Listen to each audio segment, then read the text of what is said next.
What's up everybody, Bandit here. So today we're going to walk around my truck and talk about some of the modifications that I've done over the past year and how they're holding up. Now the newest modifications to the truck are this key fob that we just got from AJT Designs. This was the most recent modification video, as well as this K&N Blackhawk series cold air intake. Now we haven't had too many miles put on this truck yet since it's been installed, but we have seen a little bit of a fuel economy increase so far. We're actually up 0.5 mpgs to just under 22 miles per gallon. We're actually at 21.9 as the truck sits here right now, but we'll be sure to keep you updated. I definitely wanted to put quite a few miles on this truck before I give you all of my updated thoughts, but this is how we're getting along with this modification right now. Now, one of the more obvious modifications that we've done to the truck is the Bay Area Metal Fabrications grill. Now, this is the economy grill. They do have a more expensive model, but this really has everything I wanted. It is metal versus the stock plastic, and it does have the quicksand color bar here that matches the truck perfectly. All of this is powder coated, and it seems to be holding up really nice here on the truck. Now, we haven't driven through a whole lot of snow or salt or anything like that, but I wouldn't expect anything to change had we done that. Next, moving on to the door here, we did coat the stock Tacoma badging here on the doors with Plasti Dip. Now, this was the first time I used Plasti Dip, and as a result of that, it isn't exactly perfect, but here, even a few months later, it's still holding up really nicely. There's no real pinholes in it. The black is still sticking to the lettering really nicely, and I would certainly recommend this. It only took a couple minutes, and certainly a worthwhile modification. Now, inside those doors, we do have the Carhartt seat covers. These are finished in the duckweave tan. Chad actually has these exact same seat covers in the gravel color, which is gray.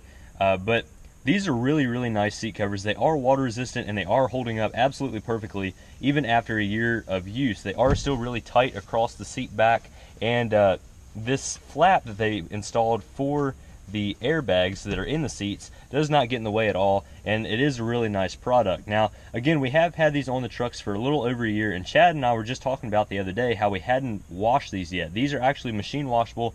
You just put them in your washing machine and turn it on, and that does clean them up. But even after a year of use, they're still not really dirty, and they are still looking really nice here on the truck. So on the inside of the truck here, you can see that we replaced all of the factory map lights and dome lights with LED. Now, this was one of the cheapest modifications that we did to the truck, but in my opinion, it makes the biggest difference. You know, every time you get in your truck, you can actually read a piece of paper when it's nighttime, and I really like the look of the clean white light that comes out of the LEDs versus the kind of warmer yellow light that comes out of the stock lights. Now, moving here into the bed, we'll go ahead and put the tailgate down here, and you'll see this bed mat. Now, this is just the OEM Toyota bed mat. It does have the Tacoma lettering across there, and I use the heck out of this thing. It is rubber, and it does have these feet on it, so it'll let any kind of moisture out that you might get under the bed mat. But this is one of the essential modifications, in my opinion, to these trucks. You know, it is rubber, so if you have to crawl around back here to get something out of the front of your bed, it is a little bit softer on your knees or feet, but it also makes the bed a lot less slippery. You know, this bed is plastic here in these Tacomas, and when wet especially, it gets very slippery. However, with this rubber, you can get some good traction, both for your feet and for anything you want to throw in your bed. So I would definitely recommend that, and we do have a very in-depth test about this, if you want to look it up, about how stuff moves around before the bed mat just on the plastic bed, and after the bed mat here sitting on the rubber. Also, moving around here to the side, we have the metal lock boxes here from Mobtown Off-Road. Now, this was actually sent in from a viewer. I do really appreciate that, and I do use these a lot as well. But if you remember, normally you just have these plastic boxes here on the side that anyone can just open the thumb screw and get inside. These do have keys, and they are a little bit more secure. It fits really nicely. It is powder coated. The powder coating is holding up really nicely as well. But this allows me to keep some straps and everything else in here without the risk of someone stealing them or anything like that. Now, for those of you who have been on the channel for a while, you may notice something a little bit different with my bed rails. Originally, I did make a mount that I could mount both an axe and a shovel to either side of my bed, and this came in really helpful when we were off-road and we would find, say, a tree down in the middle of the trail. We had the necessary tools to remove that. However, for the summer, I do just have the factory tie downs here back on the truck, and the reason for that is I'm actually using my axe and my shovel a lot more off the truck instead of actually four-wheeling. Unfortunately, I am working a lot this summer. I don't have the opportunity to four-wheel quite as much, and we are using the axe and shovel separately. So they are removed for right now. They will be going back out on the truck before too long, but these also held up really nicely. And again, it was a basically free modification because I had all of the hardware and scraps laying around to make this. Another modification that may be a little bit hard to see right now is we did do the extended diff breather tube here in the rear. And the reason for doing this is if you are going through any sort of deep water or anything like that, you want to keep all of the water and sediment out of that rear diff that you can. So this helps keep your fluid a little bit cleaner and was really an easy and cheap modification to do as well. Now unfortunately Chad couldn't join me today, but he does have some other modifications on his truck that I don't have here on mine. A few of those being the backflip tonneau cover. He does really enjoy that, and we have seen a couple different backflip models as we've been talking to more and more Tacoma owners, and that seems like a really great brand if you are looking to add a non-factory tonneau cover to your truck. Chad also has the aluminum RCI skid plate there in the front of his truck. If you remember, the TRD Sports come with a lot smaller skid plate than the TRD Off-Roads like I have here, and he also thinks that that is a great modification. Now we haven't bashed it on too many rocks yet, but as of now it is holding up perfectly. Now if you are interested in any of these modifications, we do have videos extensively covering both the installation and our updated thoughts on those, so if you are interested, please do check those out and let us know what you think in the comments below. So moving on to some automotive news this week, we do have a lot to cover, and the first story actually comes from Volvo.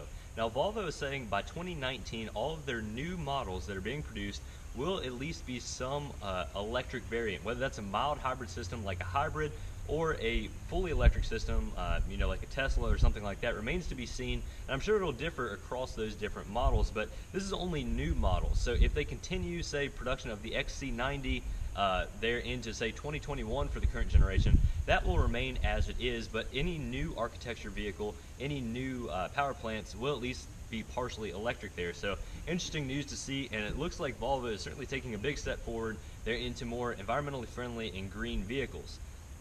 Also some new Ford news this week. We do have some news about the Raptor for 2018, and all that's really being changed here is a revised tailgate. Now it does just have a tailgate looking more and more like the new regular F-150, and some of the badging moved around, but nothing really important, at least here for us enthusiasts. However, also for the F-450 and the larger Super Duty trucks, there is some styling differences there here for 2018, and that'll just make it look like the rest of the Ford lineup here and kind of make it have a little bit more family resemblance there. Also, it wouldn't be another week of news here without more of updates from the JL Wranglers here, the next generation Wranglers, and it looks like we have a spy shot here of the tail lights. Now, this picture shows kind of a jerry can or a gas can look with the taillights with the X there in the middle, very similar to what you might find on a Jeep Renegade, but a really neat kind of design here, and it's nice that they're showing kind of the Jeep heritage there with these new taillights. Now moving on here to some news from Fiat Chrysler, there's actually a very large recall going on of nearly 500,000 vehicles. Now the first recall here is a pretty big one here. It's from Chrysler 300, the Dodge Charger, Challenger, and Durango, and the Jeep Grand Cherokee from 2011 to 2014. And apparently these vehicles are fitted with faulty alternators, and just while driving your vehicle or during normal usage, the alternator can actually get so hot that it causes a fire there in your vehicle. Now this affects both the Pentastar V6 and the 5.7 liter Hemi engine, so if you have one of those, be sure and get that checked out immediately, and hopefully you won't get your car caught on fire. Also, with this recall, there's also a recall on 2011 to 2015 Dodge Journey. Apparently the airbags can go off prematurely or not go off entirely. They do have a pretty good airbag problem there, and hopefully you can get that resolved there as well.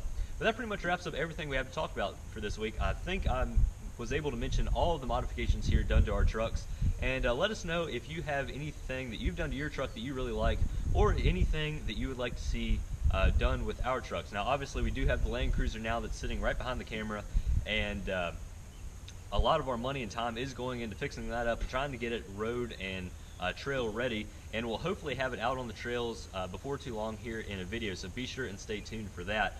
But thank you all very much for watching. Have a fantastic week, everybody. We'll catch you next time.